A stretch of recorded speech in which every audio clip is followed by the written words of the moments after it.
बहुत समय पहले की बात है। एक आश्रम में एक साधु रहा करता था, जहाँ दूर दूर से बच्चे पढ़ने के लिए आते थे। और उन सब के बीच एक लड़का ऐसा था जो एकदम बेवकूफ़ था और पढ़ाई में भी बहुत कमज़ोर था। लेकिन उसे अपने गुरु पर बहुत भरोसा था। उसके गुरु उसे हमेशा ये बात कहते थे कि तुम भले पढ़ाई में कमज़ोर हो, मगर तुम्हें खुद पर भरोसा रखना चाहिए कि तुम दूसरों से बेहतर हो और वो सब कर सकते हो जो दूसरे नहीं कर सकते। अपने गुरु के द्वारा कही गई बातों को शिष्य मानता था। आश्रम में मौजूद बाकी शिष्य उससे जलते थे, क्योंकि उनके गुरु भी उस शिष्य को बहुत अच्छा मानते थे। सबको लगने लगा था कि आगे चलकर यही लड़का इस आश्रम को संभालेगा। इसलिए दूसरे शिष्य मिलकर उस लड़के को आश्रम से हटाने का विचार बनाने लगे। एक दिन वह सभी दोस्त मिलकर उस शिष्य के पास गए और उससे बोले, अगर तुम्हें खुद पर और अपने गुरु की बातों पर इतना ही भरोसा है तो जाओ उस सामने वाली पहाड़ी से छलांग मार दो। अगर तुम्हारा भरोसा पक्का होगा तो तुम्हें कुछ नहीं होगा। उस लड़के ने बिना कुछ सोचे समझे ही उस पहाड़ी से छलांग मार दी। उसके छलांग मारते ही सभी को लगने लगा कि वह नहीं बचेगा और वह लोग उसे ढूंढते हुए पहाड़ी के नीचे आए। जब उन्होंने नीचे जाकर देखा तो उस पहाड़ी के नीचे एक बड़ा सा तालाब था और वह लड़का उस तालाब में मज़े से तैर रहा था। उसने उन शिष्यों को देखकर बोला, आप सब सही थे, मेरे भरोसे ने मुझे बचा लिया। उन बच्चों को लगा कि उसकी किस्मत अच्छी थी, इसलिए बच गया। कुछ दिनों बाद आश्रम में आग लग गई और दो लोग आग के अंदर फंस गए। सभी शिष्यों को एक बार फिर से बहाना मिल गया और उन्होंने उस शिष्य से कहा कि अगर तुम्हें अपने गुरु से सच में लगाव है तो तुम अंदर जाओ और उन दोनों लोगों को बचा लो। वो तुरंत अंदर गया और तेज आग की लपटों के बीच में से उन दोनों को बाहर निकाल लाया।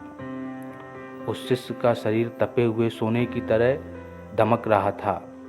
ये सब देखकर बाकी से के शिष्यों की आंखें फटी की फटी रह गईं। कुछ दिनों के बाद उनके गुरु उन्हें दूसरे आश्रम लेकर जा रहे थे और बीच रास्ते में एक नदी पड़ी। नदी पार करने के लिए सब नाव का इंतजार करने लगे।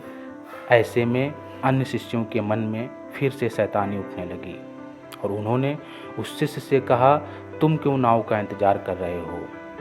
तुम्हारा तो भरोसा बहुत पक्का है, तुम तो इस नदी को चलकर ही पार कर लोगे।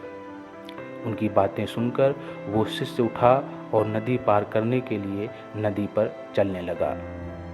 इस बार उसके गुरु ने भी उसे ऐसा करते हुए देख लिया और उसे नदी में जाने से रोक लिया।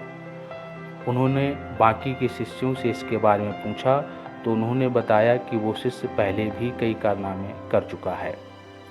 उसे अपने आप पर और अपने गुरु यानी कि आप पर बहुत भरोसा है और उसी भरोसे की वजह से वो ये सब कर पाता है।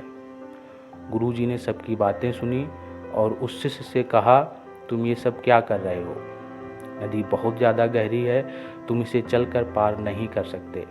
ऐसा करना संभव नहीं है। वो शिष्य बोला, संभव है, मैं आपकी शक्ति और अपने भरोसे के दम पर ये कर लूँगा। ऐसा कहते हुए वह नदी पार करने लगा। थोड़ी ही देर में उसने नदी पार कर ली और किनारे पर पहुंच गया।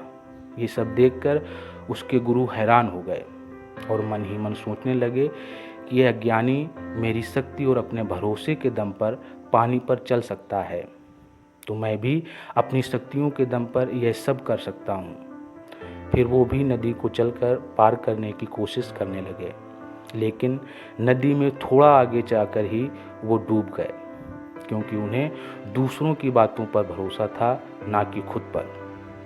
भरोसा किसी अज्ञानी व्यक्ति को भी पार लगा देता है, लेकिन भरोसे की कमी ज्ञानी व्यक्ति को भी डुबो देती है। अगर आपके अंदर भी भरोसे की कमी है तो आप भी जीवन में कामयाब नहीं हो पाएंगे।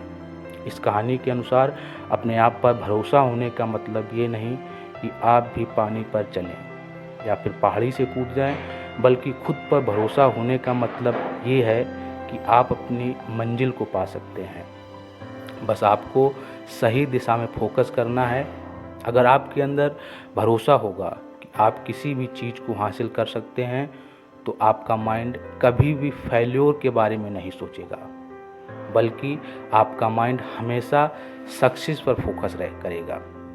इसलिए अपने आप पर भरोसा रखो। बस ये सोचो कि हाँ, मैं ये कर सकता हूँ, कुछ भी नामुमकिन नहीं है। जब आप ऐसी सोच रखोगे तभी आपका खुद पर भरोसा बढ़ेगा और आप उन कामों में भी सफलता पा लेंगे जो अभी आपको नामुमकिन लगते हैं।